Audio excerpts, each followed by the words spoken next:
Second John का हाँ क्या है पूछो मैं बताएंगे ऐसे थोड़ी क्या है करके आपको देखिएगा मतलब उसका मतलब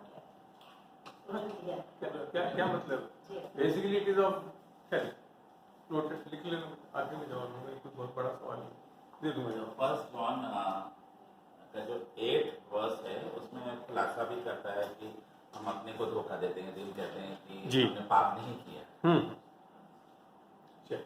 और एक ऐसे मतलब काफी लोग हैं वैसे तो, लेकिन हमारे जो मसीह जीवन में मैंने देखा है जब हम तो नए से आए थोड़ा जोर से बोलो भैया फर्स्ट जनरेशन है हम लोग, लेकिन मैंने ऐसे व्यक्ति भी देखे हैं कि वो झूठ बोल के एंट्री कर जाते हैं।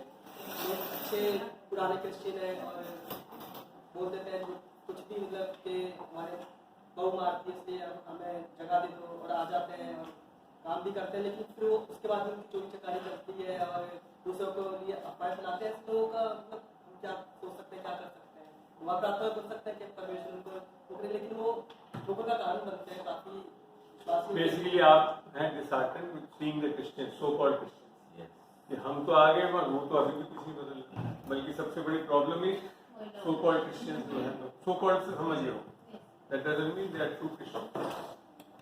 ठीक है ना, बहुत अच्छा। और बस I think that's a good amount of questions start. चलिए छोटी सी दुआ से करते हैं हम इस सेशन को। खुदा तेरा धन्यवाद देते खुदावन तूने आने वाले समय में खुदावन तू निस्संदेह खुदावन तेरे अनुग्रह की आत्मा से बहुत चीजों को सिखाएगा खुदावन। धन्यवाद देते खुदावन तू सच्चा जीवता है खुदावन तू अपने इन बच्चों को खुदावन तृप्त करके भेजेगा। आगे भी खुदावन इनके अंदर कोई भी ऐसे सवालों को निस्संदेह खुदावन तू उजागर कर खुदावन ताकि हर भ्रांतियों को और जो भी असत्य उसको दूर करके तू सत्य को जाने और अपने किसी भी अज्ञानता के कारण नाश हो। यीशु के नाम से मांगता हूं, आमीन आमीन। नाउ क्वेश्चन अराइजेस, कंसेप्चुअली बताता हूं जो आप देख रहे हैं और वर्सेस से भी सब्सटैंशिएट करूंगा प्रॉब्लम कैसे सॉल्व होती है। पुराने नियम में उसकी पुरानी वाचा थी, जानते हैं सब। पुरानी वाचा क्या थी जानते हैं, क्या है?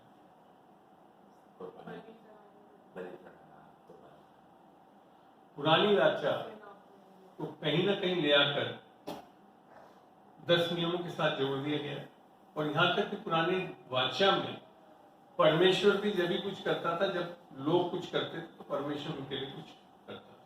Right, agree? सत्य। नई वाचा में सब कुछ बदल गया। क्या बदला मुख्यतः बता सकते? नई वाचा जो यीशु मसीह के अनुग्रह की वाचा है उसमें क्या चीज बदली? एक मिनट, एक जन हमें विश्वास करना है, बाकी सब पूरा हो जाएगा। परमेश्वर हो चुका है। अपने परमेश्वर से अपने पूरे एक दिन से डीप यू सेड कि हमें विश्वास करना। क्या विश्वास करना? क्या?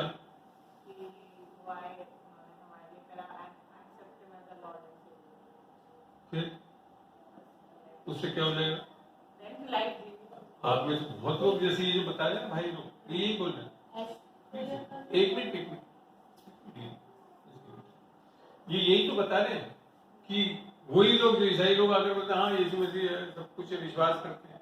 मेरे को कोई मिशन कंपाउंड में कोई ऐसा मिला ही नहीं जो यीशु मसीह के अलावा किसी को विश्वास। फिर क्या? नहीं, बट सुपरविजन लेवल पे बोल देना और फिर अंतर है ना। How you differentiate, how you will differentiate in the way they are behaving in their actions, choices. So right, so that is biblical. Yeshu Masih ने भी कहा लोगों को फलों से जानो, बिना फल के नहीं जानो। अब जो फल की बात है वो क्या है? फल ऐसे तो क्वेश्चन नो, फल क्या है? और कुछ ड्यू रिगार्ड्स टू डॉक्टर भैया, राकेश भैया, इवन टू सोना, say don't respond immediately, let other people respond. What is the fruit you are seeing? यही चीजें बहुत जरूरी जानना, वो भी कर्मों पर आधारित नहीं। Let's read Galatians 5। 19 ऑनवर्ड्स, 5:19 पढ़े तो थोड़ा कुर्सी दिखाएं तो अपन ज्यादा आगे बढ़ सकेंगे वचनों में। 5:19 शरीर के काम तो व्यवस्था के अधीन न रहे। देखिए यहाँ पे लिखा था शरीर के काम, शरीर के फल नहीं लिख रखा, ये आप समझेगा, शरीर के काम। आगे हम शरीर के काम तो प्रकट है। हाँ हाँ हाँ व्यभिचार, गंदे काम, लूटपाट, मूर्ति पूजा, टोना, बैर, झगड़ा, ईर्ष्या, क्रोध, विरोध, कूट, विधर्म, दाह, मतवालापन, लीला क्रीड़ा और इनके जैसे और बहुत सारे। अब यहाँ पे यही शरीर के काम लिखा, ये काम है, ये फल नहीं लिख रखा, शरीर के काम है। अब बिब्लिकली आप अगर देखोगे तो ये एक जगह और भी मेंशन है, 1 Corinthians 6:9 ऑनवर्ड्स पढ़ते हैं। और ये चीज हम अपने लोगों के बीच में कलीसियाओं में देख रहे हैं कि अभी भी हो रहा है। हम कह रहे हैं हम यीशु मसीह में हैं, हमने उद्धार पा लिया है, सब कुछ वो कर रहे हैं, पर बाइबल क्या बता रही है इन चीजों के बारे में? 1 Corinthians 6:9 से पढ़ के देखते हैं, धीरे धीरे क्या पढ़ें। तुम नहीं जानते? मैं रिक्वेस्ट यही करूंगा बीना को बोलने दो ताकि इनकी आवाज बड़े आराम से रिकॉर्ड होती है। हाँ, क्या तुम नहीं जानते कि अन्यायी लोग परमेश्वर के राज्य के वारिस न होंगे? धोखा न खाओ, न वेश्यगामी, न मूर्ति पूजक, न परगामी, न लुच्चे, न पुरुषगामी, न चोर, न लोभी, न पियक्कड़, न गाली देने वाले, मैं इसके लिए बोल रहा हूँ ये। हाँ, अंधेर करने वाले परमेश्वर के राज्य के वारिस होंगे। बस नहीं लिख रखा, ये वही चीजें हैं जो कि कामों के बारे में बताया है ना, शरीर के काम। अब आगे वर्ष देखते हैं। और तुम में से कितने ऐसे ही थे? क्या लिख रखा है? यह विश्वासी कलीसिया के लिए लिख रहा है। कुरिन्थियन की कलीसिया विश्वासी कलीसिया थे, वहां पे पौलुस के ये ऐसे थे, ये नहीं लिख रखा ऐसे हैं। अब दिमाग में ये आता है, अच्छा जिन्होंने ये सब बंद कर दिया तो वो है, ऐसा नहीं लिख रखा। आगे पढ़ते हैं।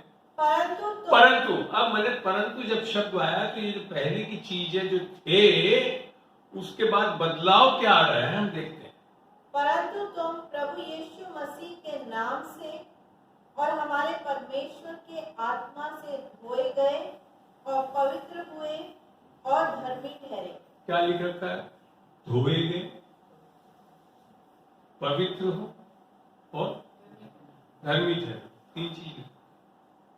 पर आप जब कलीसियाओं में लोगों को देख के जो उंगलियां उठा रहे हो, ना तो वे धोए हुए लगते हैं, ना वो पवित्र लगते हैं, और ना ही वो धर्मी।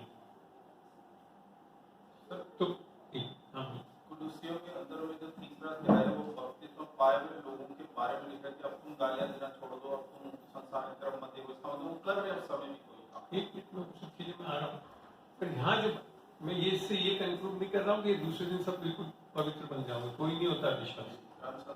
और यहाँ तक मैं बता दूं, यीशु मसीह की कोई भी जो लाइन है ना, उसको आप क्रॉस नहीं कर रहे हो, यीशु मसीह आपको यहाँ तक क्रॉस करवा कर ले जाएगा अंत में।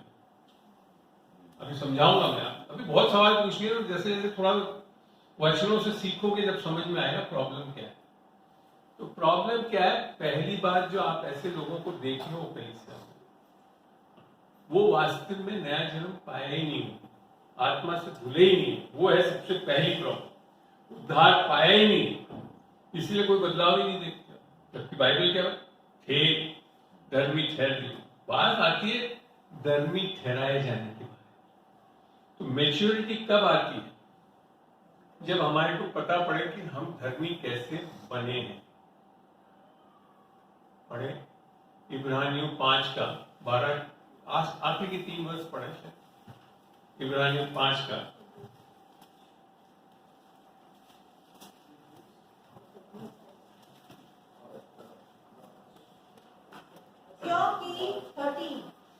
क्योंकि दूध पीने वाले बच्चे को तो धर्म के वचन की पहचान नहीं होती। एक मिनट, दूध पीने वाले बच्चे यहाँ पे जो है बेसिकली वो उद्धार पाए हुए लोग हैं, न्यू बेब्स इन क्राइस्ट है। इंग्लिश में पढ़ना बेटा अमन। For though by this time you ought to be teachers, you need someone to teach you again the first principles of the oracles of God. And you have come to need milk and not solid food. For everyone who partakes only of milk is unskilled in the word of righteousness. अब मैंने Bible अब बता रही है कि उद्धार पाए हुए मालूम है कि दो प्रकार के लोग हैं, एक तो बेब्स इन क्राइस्ट और एक जो मैच्योर्ड हो गए, स्किल्ड हो गए। आगे हाँ पूरा वापस रिपीट करना, लास्ट वर्ड जो पढ़ रहे थे। For everyone who partakes only of milk is unskilled in the word of righteousness, for he is a babe. But solid food belongs to those who are full of age. So word of righteousness बोला है, unskilled in word of righteousness. That means it is related to your righteous standing with God. Maturity कब आती? When you are skilled in righteousness. What righteousness? Not your self-righteousness. अपनी धार्मिकता पे नहीं, परमेश्वर की धार्मिकता पे आप जब स्किल्ड हो जाओगे, एक दिन में आता नहीं है, मैच्योरिटी आती है, प्रोसेस, तब जाकर आप बड़ी बातें, जो सही बातें बाइबल की बता रहे थे, करते। अब इसका कंसेप्ट समझे। In your spirit you are made of spirit, soul and body, right? Agree? First Thessalonica 5:23 से यू आर मेड ऑफ, पहला थेसलोनिका 5:23 बताता है हम आत्मा, तीन अलग अलग बना देता हूं मैं, आत्मा, प्राण और शरीर, स्पिरिट, सोल एंड बॉडी। ठीक है? बाइबल के हिसाब से उसी वर्ष में जो फर्स्ट थेसलोनिका 5:23 है, शांति का परमेश्वर आप ही तुम्हें पूरी रीति से आत्मा, प्राण और शरीर में पवित्र करे और यीशु मसीह के आने तक निर्दोष रखे। और उसके बाद है प्रॉमिस, जो जिसने तुम्हें बुलाया है वो ऐसा ही करेगा। यहां तो ये क्लियर हुआ कि हम नहीं कर सकते, तो हम अगर एक्सपेक्ट कर रहे हैं कि हम कर लेंगे, that is somewhere we are in law, then we have not matured in righteousness. तो करने वाला कौन है? परमेश्वर। और आत्मा में पाप क्या है पता है आपको? अकॉर्डिंग टू बाइबल आत्मा में पाप क्या है? क्योंकि ये नहीं समझोगे तो ये आप सारे कर्मों में उलझे रहोगे।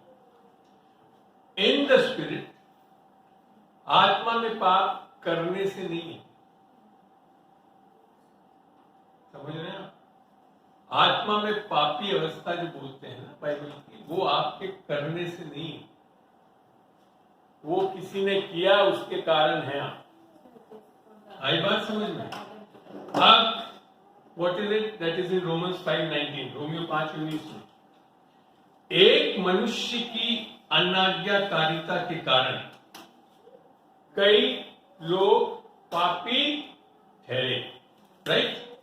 तो बेसिकली हम पापी इन द स्पिरिट कैसे बने हैं? इसके लिए नहीं बने कि हमने कुछ कर दिया, पापों को कर रहे हैं, जो कि धर्म सिखा रहा है हमको, क्योंकि तुम पापों को कर रहे हो इसके लिए पापी हो। पापों को सुधार लो और धर्मी बन, जब विश्वास लिया और पवित्र बनो तो परमेश्वर आपको एक्सेप्ट कर लेगा। That is religion. यही है ना रिलीजन। यहाँ पे क्रिश्चियनिटी ऐसी रिलीजन मानी जाती है कि हम जब पाप को कर रहे हैं, पापों से पश्चाताप कर लेंगे, पापों को छोड़ देंगे, विश्वास लाएंगे, अच्छे कर्म, पवित्र बनने की कोशिश करेंगे तो परमेश्वर हमको एक्सेप्ट कर लेगा। नहीं मानते हो? हाँ है ना? कितने लोग हाँ मानते हो? अरे मैं मानती नहीं हूँ, समझती हूँ। तो फिर ऐसे नाड़ों के हो जाता है, सत्य बोलो। और यही धर्म सिखा रहा है और इसी का नाम लज्जा का। तो बेसिकली हम पापी कैसे बने? किसी ने कुछ किया, अर्थात पहले आदम ने अनाज्ञाकारिता करे, इसके लिए हम पापी। मेरा भी सवाल हो गया था परमेश्वर से, मेरे प्रभु फिर मैंने पापी मेरे कारण करने से नहीं बना तो मेरे को कहीं जिम्मेदारी ठहराई जाती? ये सवाल है कुछ नहीं? तो परमेश्वर का आगे भी तो वचन पर वहां लिख रखा है, पढ़ो इसको, हिंदी में पढ़े। क्योंकि जैसा एक मनुष्य के आज्ञा न मानने से बहुत लोग पापी ठहरे, वैसे ही एक मनुष्य के आज्ञा मानने से बहुत लोग धर्मी ठहरेंगे। तो sin in the spirit, पाप किसके कारण आया? पहले आदम के कारण था, और उसकी अनाज्ञाकारिता के कारण आया, आपकी अनाज्ञाकारिता के कारण नहीं है। और इसके लिए वहां पे धर्मी भी कैसे ठहर रहे हैं? यीशु मसीह की आज्ञाकारिता के कारण, आपके कर्मों के कारण नहीं। बहुत अच्छे काम कर लिए, बहुत अच्छा बाइबल पढ़ लिए, क्योंकि यीशु मसीह आज्ञाकारी हुआ, इसके लिए हम धर्मी ठहरते हैं। दैट मीन्स, और basically sin in the spirit is, जब आदम में अनाज्ञाकारी हुआ, जैसे कि उत्पत्ति 2:16 में लिखा था, तू ज्ञान के वृक्ष के फल को मत खाना, क्योंकि जिस दिन तू खाएगा तुझे अच्छे और बुरे का बोध हो जाएगा और तू निश्चय ही मर जाएगा। आदम की अनाज्ञाकारिता के कारण निश्चय कैसे मरे? परमेश्वर की आत्मा जो आदम की आत्मा के साथ विराजमान थी वो हटा ली गई। तो sin in the spirit is without the spirit of God. आगे बात, कर्मों के कारण नहीं है, नथिंग डूइंग विथ योर कर्म। और वापस स्पिरिट रेस्टोर कर कैसे हो रही है? यीशु मसीह की आज्ञा कर, लिखा ना कि उस one man's obedience many were made righteous. वहां लिखा था एक मनुष्य की आज्ञाकारिता के कारण कई लोग धर्मी थे। तो यहाँ न्यूट्रलाइज कर दिया परमेश्वर ने, ना तो तुमने कुछ करा जिसके कारण आप पापी ठहरे, ना तुम कुछ करते जिसके कारण आप धर्मी ठहरे। Now the issue comes in the spirit, ना तो आपने कुछ करा जिसके कारण पापी ठहरे, और ना तो दो स्थिति समझे, एक तो ये पापी अवस्था हो गई और एक हो गई आपकी यीशु मसीह में धर्मी बन गया। तो है ना, ये तो समझ लो एडम के कारण है और ये जीसस के कारण, ठीक है।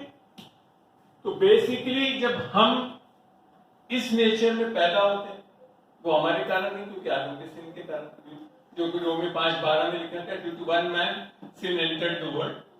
एक मनुष्य के कारण पाप जगत में आया, और पाप के द्वारा मृत्यु, और मृत्यु सब में फैल गई और सब ने पाप किया। तो पाप करने का कारण, पापी हम पापों को कर रहे हैं इसके कारण नहीं कर रहे, क्योंकि आपको आदम ने इस अवस्था में लिया बिना परमेश्वर की आत्मा के, वो है आपकी पापी अवस्था आत्मिक रूप से, और उसके कारण आप सब मरे हो, स्पिरिचुअली डेड हो, और इसके लिए आप पापों को कर रहे हो।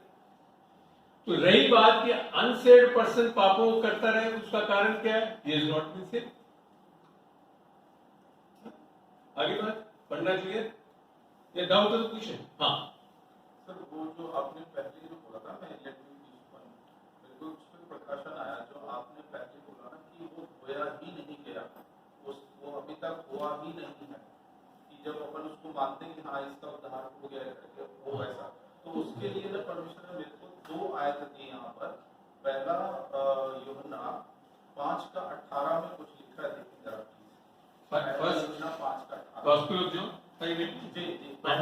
पढ़ते कोई नहीं। हम जानते हैं कि जो कोई परमेश्वर से उत्पन्न है वह पाप नहीं करता, पर जो परमेश्वर से उत्पन्न हुआ उसे वह बचाए रहता है, और वह दुष्ट उसे छू नहीं पाता। यहाँ पर एक बात आती है कि अगर पहला वो पढ़ेंगे तो हम कंडमनेशन में आ जाएंगे कि हम तो प्रभु से उत्पन्न हुए नहीं, हमसे पाप होता है।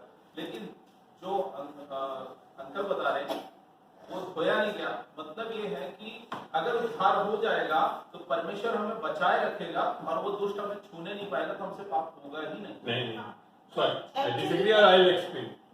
क्योंकि मेरे भाई यही पत्री पूरी एक ही पत्री है, यूहन्ना 1 से लेकर 5वीं चैप्टर, वो लोगों ने उसको वो लेटर के रूप में, तो पहला यूहन्ना 1 में लिखा था, हम कहते हैं कि हमने पाप नहीं किया। तो इसको 2 मिनट आप दे दें, मैं आपको एक्सप्लेन कर दूंगा। प्राइमरी चीज समझ जाओगे ना, उसको एक्सप्लेन कर दूंगा, समझ में आ जाएगा आपको। Can you wait for 5 minute? Okay. तो बेसिकली इस अवस्था में हम कुछ करने से नहीं है, ना इस अवस्था में हम कुछ करने से। अब प्रॉब्लम आती है कि हम इस अवस्था में किससे है? विश्वास से। क्या चीज की? यीशु मसीह ने क्या किया हमारे लिए और उसकी भलाई की कारण, कि वो हमारे पाप के लिए मारा गया, गाड़ा गया, तीसरे दिन जी उठा। ठीक है। अब ऐसी अवस्था में आने के बाद कोई मनुष्य पाप करता तो क्या अवस्था में पहुंच जाएगा? इसमें यही तो सवाल आ रहा है अपने दिमाग में। भाई हम बोल रहे हैं यीशु मसीह में आगे उद्धार पा लिया, तो यहाँ पाप करने के बाद, यहाँ आने के बाद अगर हम कुछ गलत कर रहे हैं तो क्या हम इस अवस्था में आ जाएंगे? क्यों भाई? क्यों? रीजन बताओ ना, लॉजिक बताओ, क्यों नहीं आएंगे? यीशु मसीह हमें सुधारने के लिए आया ही नहीं, इतना गंदा जीवन सुधारा जा ही नहीं सकता, उसको क्रूस पे ठोक दिया उसने, बोला खत्म करो इसको। It is so simple. अगर लॉजिकली समझाओ तो बहुत सिंपल है। अगर हम इस अवस्था में पाप करने से इस अवस्था में आ जाएं, अर्थात आदम में पापी अवस्था में आ जाएं, तो then Adam is more powerful than Jesus. हमें नो ही इज नॉट। आगे बात समझ में? तो आत्मिक स्थिति में कुछ भी, और जो आपने अभी बताया पहला यूहन्ना 3:18, that is the condition of your spirit. प्राण और शरीर में नहीं है वो कंडीशन। कहाँ जन्म, नया जन्म कहाँ होता है? आत्मा में, जो आपने कोट भी करा। तो बेसिकली जब हम उद्धार पाते हैं, नया जन्म पाते हैं, तो हमारी आत्मा रिपेयर नहीं करी जाती। ये दूसरा एक प्रॉब्लम है जो क्रिश्चियन सोचते हैं। क्रिश्चियन सोचते हैं हम लोग को रिपेयर करता परमेश्वर, थोड़ा पुता पुती कर ठीक कर देता है। नहीं, you are made new, your spirit has been made new. That is 2 कोरिन्थियों 5:17। जो यीशु मसीह में है वो एक नई सृष्टि है। और फिर लिखा था पुरानी जाता रहा और सब कुछ नया हो गया। हमारे आधे से ज्यादा क्रिश्चियन गवाही उसको यूं लेकर बोलते हैं, हाँ हमने सिगरेट पीना छोड़ दिया, दारू की कोशिश कर रहे हैं। नहीं, ये मतलब ही नहीं है। आत्मा में परमेश्वर आपको पूर्ण रूप से नया कर देता है। यही तो है उद्धार, यही तो सुसमाचार है। ये समझना है हमको। इन योर स्पिरिट, आप जिस दिन उद्धार पाते हैं, सही में नया जन्म पाते हैं, तो आपकी आत्मा बिल्कुल नई कर दी गई है। और वास्तव में नई भी इतनी नहीं है कि आप दिखते ही नहीं हो, यीशु दिखता है आपके अंदर। माइंड इट, आपके कुछ बहुत अच्छे कर्मों के कारण परमेश्वर आपको एक्सेप्ट नहीं करता है, because you have accepted what Jesus did. क्योंकि आपने विश्वास किया कि यीशु मसीह ने मेरे लिए किया, तो परमेश्वर उसको। एक भाई बड़ा अच्छा बोले कि चश्मा लगाता है रंगीन, तो जो दिखता है वो भी कैसे दिखने लगता है? जो रंग है। तो यीशु मसीह के थ्रू जब यीशु परमेश्वर देखता है तो आपको यीशु मसीह जैसा दिखता है। इसके लिए acceptable, not with your good deeds, not with your wrong deeds.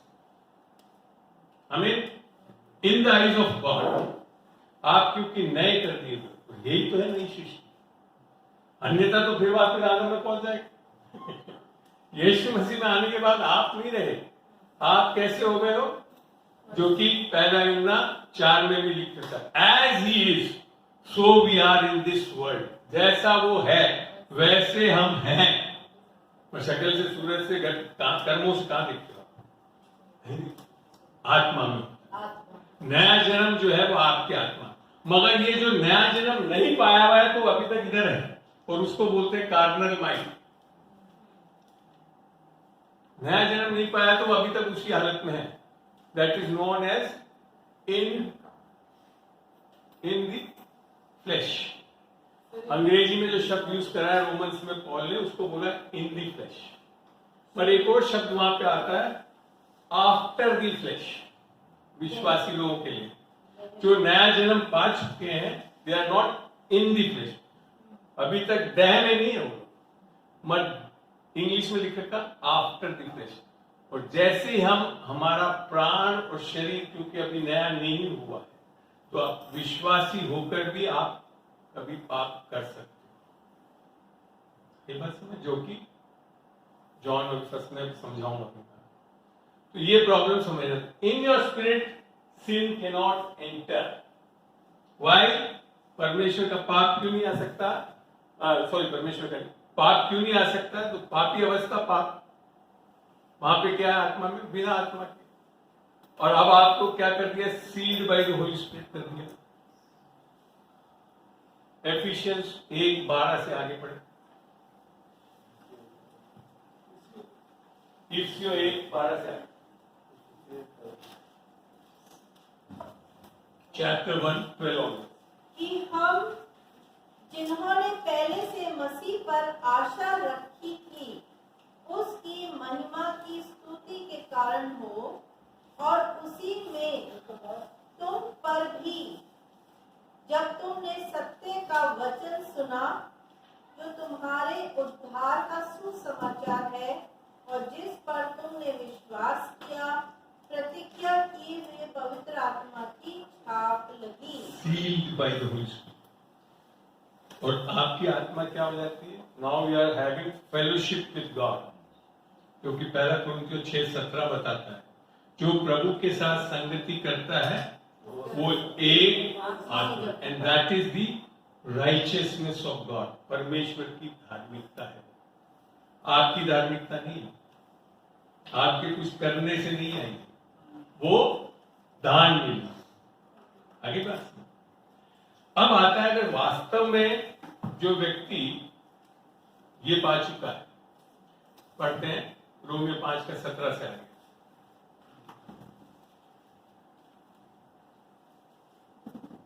Serious हो गए, that means you are hearing, आप सीखना चाहते हो कि 17 से आगे बढ़े। क्योंकि एक मिनट, सबने खोल लिया? आमीन बोले, आमीन। हाँ चलिए। क्योंकि जब एक मनुष्य के अपराध के कारण मृत्यु ने उस एक ही के द्वारा राज्य किया। अब वापिस वही समझ में आ रहा है जो 5:19 में लिखा था, एक मनुष्य की अनाज्ञाकारिता के कारण हम पापी बने। तो यहाँ पे भी क्या है, एक आदम के कारण हम सब क्या हो गए, क्या हो गए? मृत्यु पाया हमने, आत्मा हट गई हमारे अंदर से, वो बात बता रहा है आगे।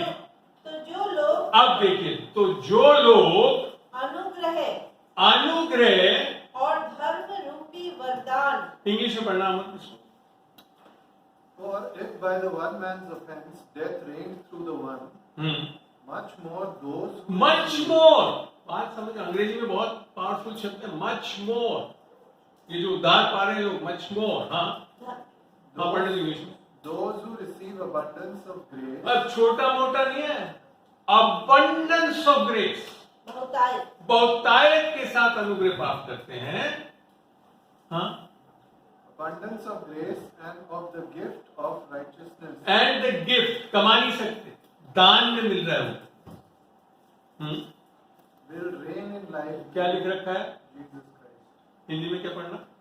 क्योंकि जब एक मनुष्य के अपराध के कारण मृत्यु ने उस एक ही के द्वारा राज्य किया, तो जो लोग अनुग्रह और धर्म रूपी वरदान बहुतायत से पाते हैं, वे एक मनुष्य के अर्थात यीशु मसीह के द्वारा अवश्य ही, क्या लिखा? अवश्य ही, कोई डाउट ही नहीं है, अनंत जीवन में राज्य करेंगे। अब मगर आप देखते नहीं, तो वचन के अनुसार आपने समझा ही कहा, फिर तो सही में तुम्हें बता रहा उद्धार पाया ही नहीं। अभी आप समझे ही नहीं है कि धार्मिकता से क्या मिल रहा है, मेरे को अनुग्रह से क्या मिल रहा है। बीच में आप बातें मत करें, आप जो भी करना कैसे बात करें। Sorry, I will not. और मैं इसलिए पूछ रहा हूँ जी कि आदम हवा को वहाँ पे शारीरिक दशा में रखा था या आत्मिक दशा में रखा था? आदम हवा को अदन की वाटिका में शारीरिक दशा में रखा था या आत्मिक दशा में रखा था? वो शरीर में थे पर आत्मिक थे। शरीर में थे और आत्मिक थे। शरीर में तो रहोगे, संसार में जिसको भी रहना है, आत्मा को भी रहना है, तो शरीर तो चाहिए ही चाहिए। इसका मतलब यह है कि जो यीशु परमेश्वर की जो आत्मा उसके अंदर में थी, पाप करने के द्वारा हट गई, उसको हम यूं भी कह सकते हैं कि परमेश्वर की आत्मा उसके अंदर थी और शैतान की आत्मा ने उसको हरा दिया, अब वो शैतान का हो गया। शैतान की आत्मा ने बिल्कुल नहीं हराया, गलत है। क्योंकि एक शैतान ना वहां हरा सका, ना आज हरा सकता है, ना कभी हरा पाएगा। सर, कुरिन्थियों में एक वचन में लिखा है कि वहां पर वो लोग शारीरिक दशा में रखे गए। ढूंढ लेना, अभी ढूंढ लेना, मगर जो आप बोल रहे हो मैं बता दूं, शैतान कुछ नहीं कर पाया था।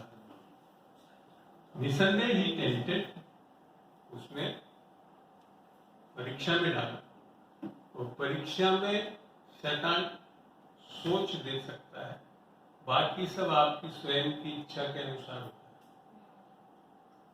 वो पाप में इसके लिए गिरा because he didn't exercise his authority, उसने अपने अधिकार को इस्तेमाल नहीं किया, डिसोबीडियंस, नॉट इवन डिसोबीडियंस, उसने अपने अधिकार को इस्तेमाल नहीं किया। आदम की वाटिका के लिए रखा था कि आदम को आदम की वाटिका में उसे रखने के लिए, रख रखाव करने के लिए, बनाने के लिए नहीं, रख रखाव रखने।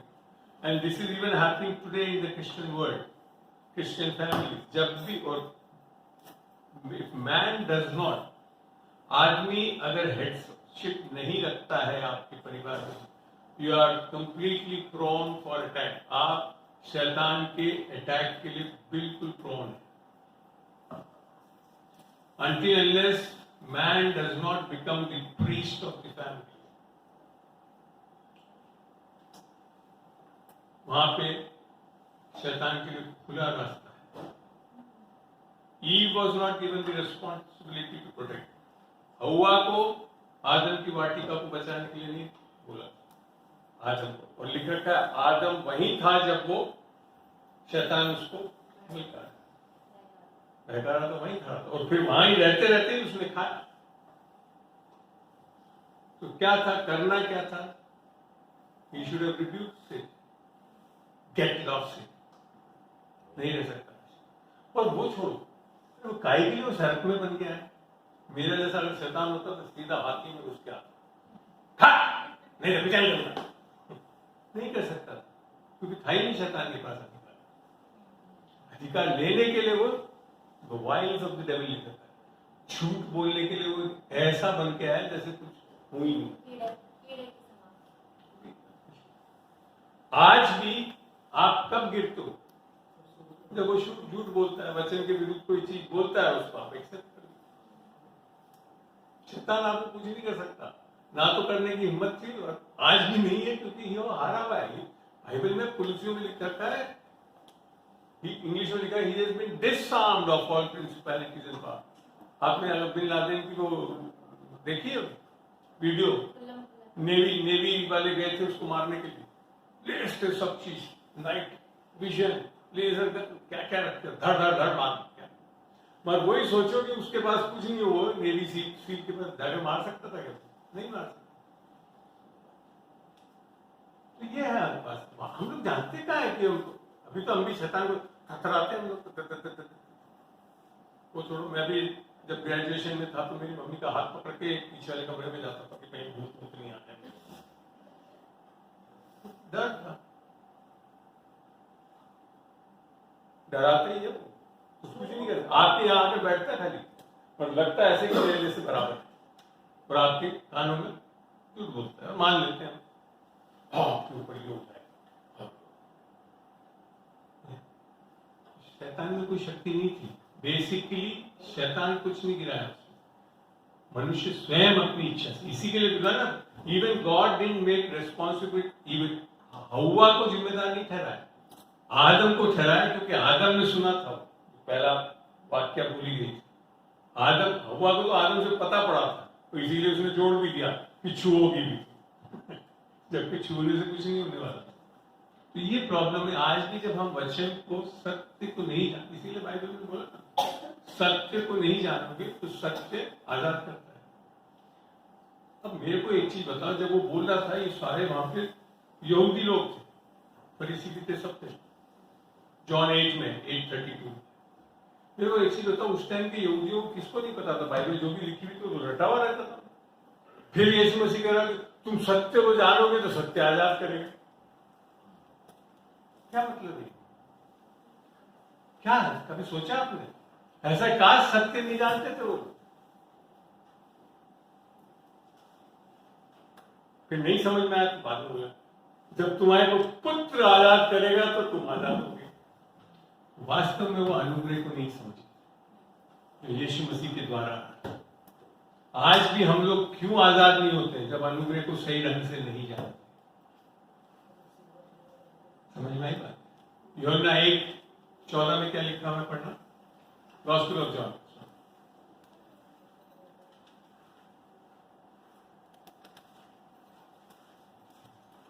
आदि में वचन था, वचन परमेश्वर के साथ था और वचन परमेश्वर था। अरे 1 का 1 से नहीं बोला, 14 को। और वचन देहधारी हुआ हाँ, और अनुग्रह सच्चाई से परिपूर्ण होकर क्या था? वचन देहधारी हुआ, अर्थात it is speaking about Jesus Christ, Yeshu Masih देहधारी हुआ। और क्या था वो? अनुग्रह और सच्चाई से परिपूर्ण होकर। 2 चीज से, अनुग्रह और सच्चाई से परिपूर्ण था। इसके ऊपर एक वर्ष ऊपर पढ़ना। परंतु जितनों ने उसे ग्रहण किया, उसने उन्हें परमेश्वर की संतान होने का अधिकार दिया। पढ़ते जाए। अर्थात उन्हें जो उसके नाम पर विश्वास रखते हैं, जी। वे ना तो लहू से, ना शरीर की इच्छा से, ना मनुष्य की इच्छा से, परंतु परमेश्वर से उत्पन्न हुए। आगे पढ़ते हैं नीचे। और वचन देहधारी हुआ और अनुग्रह और सच्चाई से परिपूर्ण होकर हमारे बीच में डेरा किया। और हमने उसकी ऐसी महिमा देखी जैसे पिता के एकलौते की महिमा। अब आगे पढ़ें। यूहन्ना ने उसके विषय में गवाही दी और पुकार कर कहा, ये वही है जिसका मैंने वर्णन किया कि जो मेरे बाद आ रहा है वो मुझसे बढ़कर है, क्योंकि वो मुझसे पहले था। इसमें एक जगह होगा, व्यवस्था मूसा के द्वारा दी गई। 17 पढ़े। इसलिए कि व्यवस्था तो मूसा के द्वारा दी गई, हाँ। परंतु अनुग्रह और सच्चाई यीशु मसीह के द्वारा पहुंची।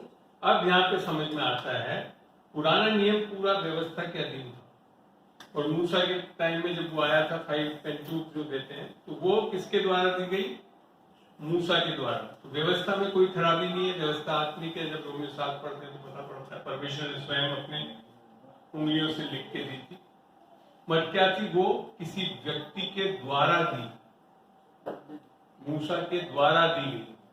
लाइक इट इज लाइक ये ऐसे पट्टियों में, और मूसा लेकर आया, उसने दिया। मगर नीचे अब क्या लिख रखा है? परंतु अनुग्रह और सच्चाई यीशु मसीह के द्वारा पहुंची। व्यवस्था के साथ सच्चाई आई क्या? किसके द्वारा आई? यीशु मसीह के द्वारा। मैंने स्वयं एज अ पर्सन, ये एक व्यक्ति के रूप में अनुग्रह आया और उसके साथ सच्चाई। तो ये चीज मिस कर रहे थे इजरायली लोग, फरीसी। That's why Jesus had to say, सत्य को जानो, सत्य को पढ़ोगे नहीं लिख रखा। आधे से ज्यादा हम सोचते हैं सत्य को पढ़ोगे तो हम आजाद हो जाएंगे, ऐसा नहीं लिख रखा। बस सत्य को जानना अर्थात यीशु मसीह स्वयं को रिश्ता बना। जब यीशु मसीह ने बोला ना 14, that is the starting point. That is starting point. That is babes in Christ. But knowing Christ is much more than that. तो सत्य को इसीलिए यीशु मसीह ने बोला ना योजना 14:6 में, मैं ही मार्ग, मैं ही सत्य और मैं ही जीवन हूं, मेरे बगैर कोई। आधे से ज्यादा सोचते परमेश्वर के पास। Jesus did not come to take you to God. परमेश्वर के पास ले आने नहीं लाया, वो सच्चे पिता के पास ले आने जा रहे हैं। क्योंकि इब्रानियों में लिखा था आत्मा का पिता कौन है? The God of this Bible. उससे रिश्ता जोड़ने, जानना, खाली ये नहीं जो मैं बोलता हूं ना, like in any of the Christian world आप चले जाओ, हाँ यीशु मसीह प्रभु है, दैट डजंट मीन वो जानते हैं। मैं भी जानता था 40 साल तक, ये नहीं मैं और कोई परमेश्वर के बारे में बोलता था, मगर कोई रिश्ता नहीं।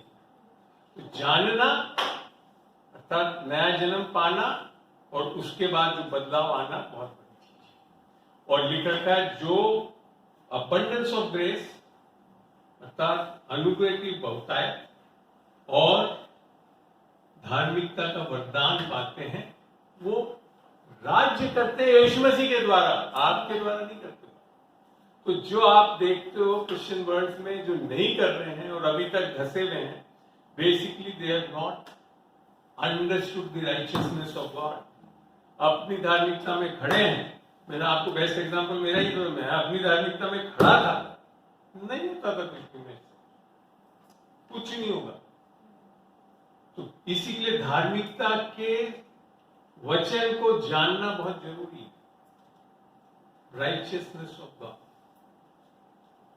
हमें अब आपको मैं बताऊं, जब तक आप ये नहीं जानोगे कि आप धर्मी यीशु मसीह के सुसमाचार से ठहराए जाए, बाइबल में परमेश्वर की सामर्थ क्या है? पवित्र आत्मा। All agree? पवित्र आत्मा सामर्थ है।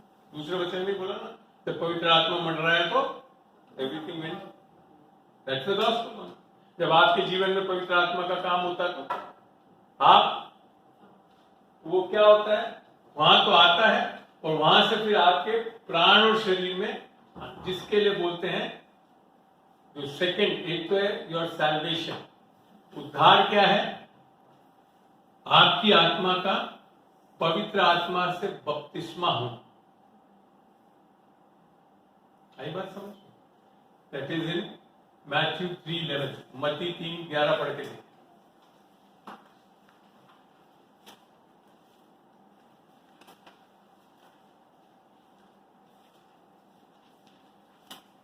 मैं तो पानी से तुम्हें मन फिराव का बपतिस्मा देता हूँ, परंतु जो मेरे बाद आने वाला है वो मुझसे शक्तिशाली है, मैं इसकी जूती उठाने के योग्य नहीं। वो तुम्हें पवित्र आत्मा और आग से बपतिस्मा देगा। जब भी और शब्द हो जाता है, इंग्लिश में लिख रखा है with baptism of the spirit, Aman पढ़ना, He will baptize you with the Holy Spirit and fire. And fire, मैंने दो चीजें। तो पहला जो होली स्पिरिट बैप्टिज्म है, दैट इज योर सैल्वेशन, उद्धार, नया जन्म पाना, वो है वो पहला, और वो यीशु मसीह के बिना कोई दे भी नहीं सकता। पानी के बपतिस्मे से अगर लोग आत्मिक हो जाते तो यूहन्ना के बाद की बाइबल जरूरत नहीं थी, यीशु मसीह की भी जरूरत हो गया। और उससे ज्यादा तो मैं यहाँ तक बोल देता हूँ, अगर पानी के बपतिस्मे से आत्मिक हो जाते तो आपसे ज्यादा हिंदू लोग आत्मिक होते हैं? नहीं? Do you agree? हमारे तो एक बार ही लेते हैं, तो साल में जितनी बार होता है कुंभ का मेला, फलाना मेला, सब में जा जाकर लेते रहते। तो पानी का बपतिस्मा आपको नहीं बदलता है, जिसका वर्ष कंफ्यूज करता है आपका 3 जॉन 3:6 पढ़े।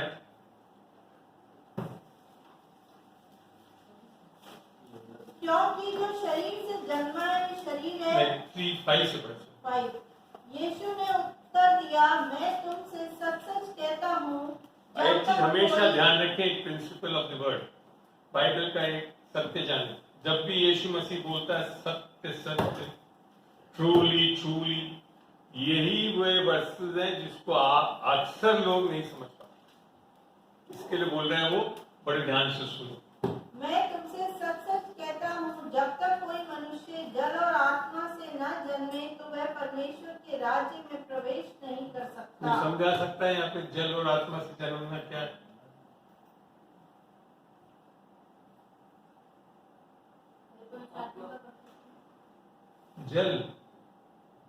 जल से जन्मना है और आत्मा से। देखो वापिस वर्ड सुनो, जब तक कोई जल और आत्मा, दैट मींस दो अलग इंसिडेंट्स है। जीवन का जल जैसे यीशु मसीह का वाटर में पानी का है, वो पानी एक जल, पानी का वक्त। So what you mean to say, water baptism and then you will be spirit baptized। तो उसके बाद यीशु मसीह के ऊपर पवित्र सब हाँ भरते तो हाथ उठाए। सेम सेम नहीं, वही तो मिस्ट्री। अरे कुछ नहीं है मिस्ट्री, यीशु मसीह। सिस्टर आपने बता दिया। और कोई वो क्या है? जल से जन्मना और आत्मा से जन्मना क्या है? देखो सुनूंगा मैं, ऐसे नहीं छोड़ूंगा, यूनानी से नहीं छोड़ूंगा, पूछूंगा, बताना पड़ेगा आपको। बताए वो एक जल तो माँ के गर्भ में भी होता है ना। किसी की डॉक्टर है, somebody has to help you. There, come, just give me time.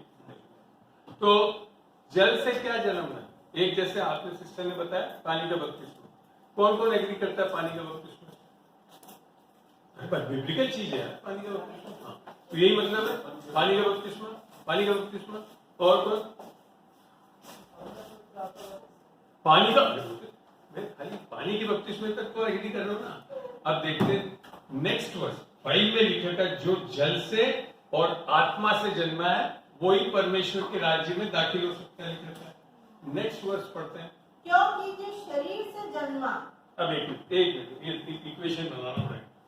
एक तो है जल से जन्मा और एक आत्मा से जन्मा, ठीक है, दो जन्म लिखा था ना। अब बोल रहा है वो जो शरीर से जन्मा है, वे शरीर है, वो क्या है? शरीर है। और जो आत्मा से जन्मा, और जो आत्मा से जन्मा है वे आत्मा है। वो आत्मा है। अब आपको समझ में आता है इसमें क्या इक्वेशन है? आत्मा आत्मा तो काट दो, दोनों में आत्मा आत्मा लिख दो। तो जल से जन्मा हुआ क्या मतलब है? पानी का बपतिस्मा नहीं है, बिब्लिकल है, प्रीच करता हूँ, सारी बैप्टिज्म प्रीच करता हूँ मैं। यहाँ पे पानी का बपतिस्मा नहीं है, यहाँ इट इज योर शारीरिक जन्म। और बिना शारीरिक जन्म पाए हुए आत्मिक भी नहीं बन सकते। इसके लिए दोनों जन्म होना बहुत जरूरी है। पहले तो आपका शरीर से इस धरती पे आना, birth, your physical birth, that is also equally important. और क्योंकि फिजिकल बर्थ से आप कैसे होते हैं? आदम में हो, तो आदम में क्या अवस्था में हो? बिना आत्मा के। उसके बाद आपका आत्मिक जन्म होना बहुत जरूरी है, तब जाकर परमेश्वर के राज्य में। मगर अगर आपकी ये सुन ले, आई टेक अ क्वेश्चन। अगर आप ये सोच रहे हैं कि it is related to your water baptism, then it is wrong. और ये रखोगे तो बाइबल में लिखा है सत्य को जानोगे, सत्य आजाद करेगा। हारी बात समझ में, जब आप सत्य को नहीं जानते, आप forget it. I am minister to so many people, like people in जो बाइबल कॉलेज में, अंकल हमने आप पानी का बपतिस्मा ले लिया। मैंने कुछ बेटा नया जन्म हो, अभी तो बताया आपको हमने पानी का बपतिस्मा ले रखा है। कुछ नहीं होगा, क्योंकि अगर फिजिकल चीजें आपकी आत्मिक चीजों को बदल सकती है, तो यीशु मसीह का आने की जरूरत ही क्या? वहां यूहन्ना क्यों बोल रहा है कि जब तक तुम आत्मा से नहीं जन्मोगे। देखो, मैं कहीं पे भी ये नहीं बोल रहा हूं कि वाटर बैप्टिज्म गलत है। आंटी, अगर लोगों के दिमाग में यार वाटर बैप्टिज्म गलत नहीं है, मगर वाटर बैप्टिज्म से आत्मिक बदलाव नहीं आता। ये तो अपोलोस को बताया ना उसने, अक्विला और प्रिस्किला जब बपतिस्मा दिया, बल्कि वहां तो यहां तक लिख दिया कि पौलुस कहता है मेरे को यीशु ने बपतिस्मा देने के लिए भेजा ही नहीं। मैंने कहा खुदावा ये क्या लिख रहे हो? मगर सुसमाचार बताया, क्योंकि सुसमाचार से आत्मिक जन्म होता है। हमें तो जितने लोग अभी भी ये सोच के बैठे रहते हैं कि हमने पानी का, देखो विदाउट कंडेमिंग, सत्य को जान जाओ। पानी के बपतिस्मे लेने से आप मसीह नहीं बनते। मसीह बनने से पानी का बपतिस्मा लेना सार्थक है, क्योंकि जब आपका आत्मिक जन्म होता है आपका कुछ नहीं बदलता, ना बाल बदलते, ना रंग बदलता, ना मोटापा बदलता, ना कुछ। कोई नहीं बता सकता आपका नया जन्म हो गया।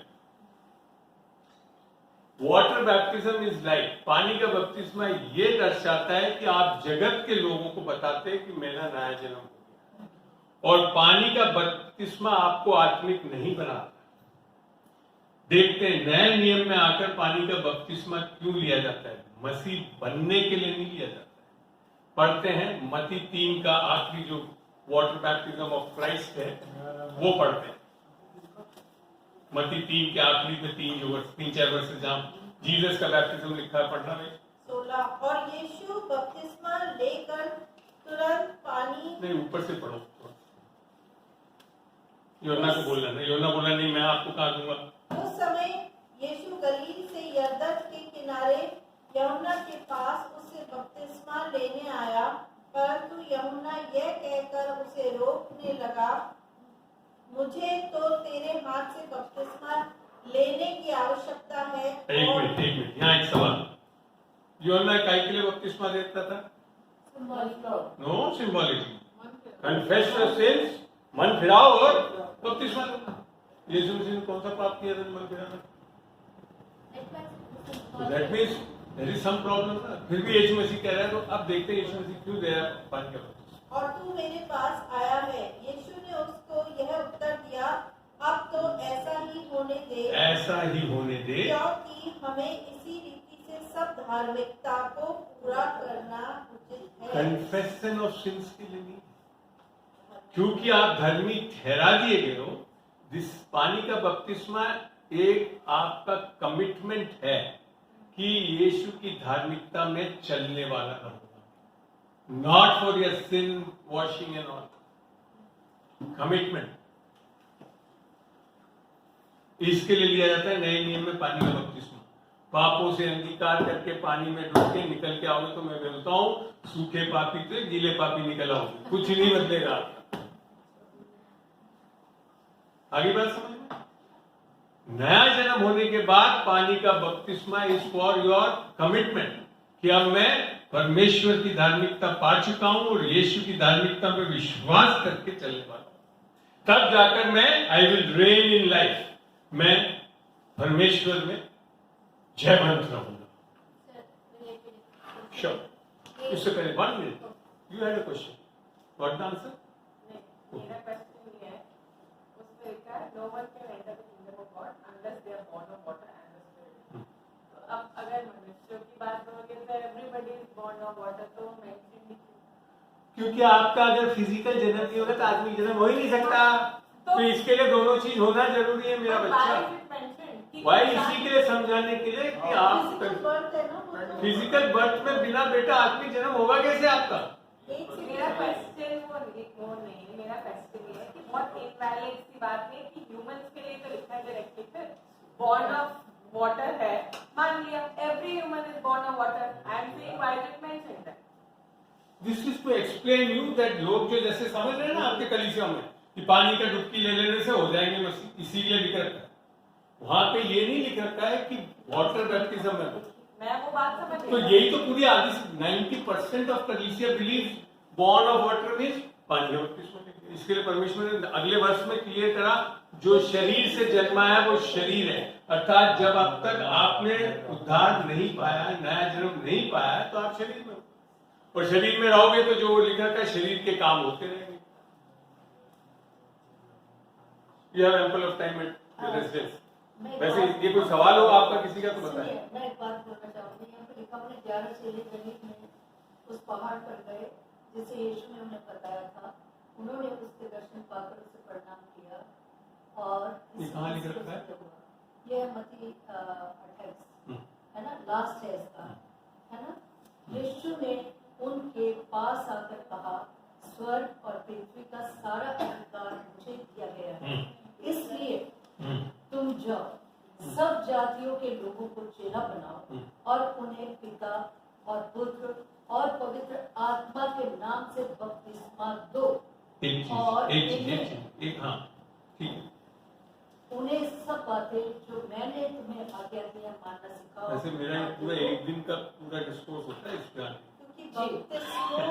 एक मिनट बिना मैं आपकी ये ले रहा हूँ आपके सवाल को लिए। हाँ आप कुछ बोलना चाहते हैं?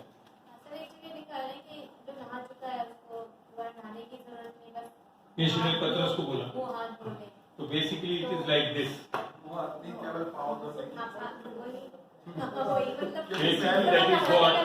जब आप धर्मी ठहरा दिएगा। आपने कभी गोल्ड को देखा है?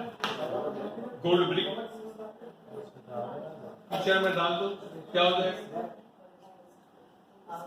गंदगी लगी जाएगी, पर क्या वो गोल्ड की क्वालिटी बदल? तो यीशु मसीह जब पतरस को समझा रहा था आपको आत्मा में रोजाना नहीं धोना है, मगर जब आप